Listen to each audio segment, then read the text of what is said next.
আসসালামু আলাইকুম, কেমন আছেন সবাই? আশা করছি সবাই ভালো আছেন, সুস্থ আছেন। দেখতেই পাচ্ছেন গতকালের কিছু ময়লা জমা হয়েছিল আর তাহমিদ বাবাকে আমি বলছিলাম যে বাবা তুমি নিচে গিয়ে একটু ফেলে আর আমি একটু করে ভিডিও করে নিচ্ছিলাম। তাহমিদ কিন্তু এখন আমার সব কথা শুনে আমি যদি ওকে কোনো কাজ করতে বলি ওটা কিন্তু ও খুব সুন্দরভাবে করে। আমি বাসার ভিতরে চলে আসলাম, ওরা যেহেতু ময়লা ফেলতে চলে গেছে। তারপরে এখন সকালে রান্না করতে হবে, রান্নায় কি কি করব সেটাই ভাবছিলাম।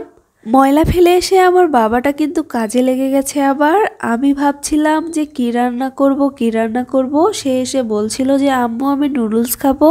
আমাকে সে বলছিল সেই নাকি রান্না করবে, বলছিল তুমি সবকিছু রেডি করে দাও, আজকে কিন্তু আমি রান্না করব। আমি কিন্তু তাকে সবকিছু রেডি করে দিচ্ছিলাম। আসলে কি জানেন, ছোটবেলা থেকেই কিন্তু বাচ্চাদেরকে এই কাজগুলো কিন্তু একটু একটু করে করলে ওরা কিন্তু শিখে যায়। আমার মতে সেটাই মনে হয়। আমি কিন্তু মাঝে মধ্যে আমার বাবাটাকে বলি তুমি আমাকে সাহায্য করো, সে কিন্তু খুব সুন্দর মতো আমার কথা শুনে। দেখতেই পাচ্ছেন আমি কাঁচামরিচ ওকে কেটে আর ও কিন্তু নাড়াচাড়া করে রান্না করছে আমার সাথে। আসলে দেখতেই কত না ভালো লাগছে, আমার কাছে খুব ভালো লাগছে। আপনাদের কাছে কেমন লাগছে অবশ্যই কিন্তু কমেন্ট করে জানিয়ে যাবেন। এখানে আমি দুপুরের রান্নার জন্য মিষ্টি কুমড়ার শাক কিনে নিয়ে আসছিল, সেগুলোই আমি এখন একটা একটা করে কেটে নিচ্ছি। পাতাগুলো এত সুন্দর কচি আর নরম ছিল।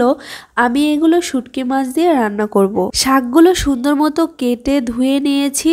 এই শাকগুলোতে প্রচুর পরিমাণে ময়লা থাকে, আমি সুন্দর মতো এটাকে পরিষ্কার যা যা মশলা দেওয়া লাগে সবকিছুই মশলা দিয়ে এই শুটকিগুলো এখানে দিয়ে একসাথে মাখিয়ে নিচ্ছি। দেখতে পাচ্ছেন আসলে এইভাবে রান্না করলে কিন্তু আমার কাছে খেতে ভালো লাগে। আজকের ভিডিওটি এই পর্যন্তই, সবাই ভালো থাকবেন। নেক্সট ভিডিওতে আবারও দেখা হচ্ছে। আল্লাহ হাফেজ।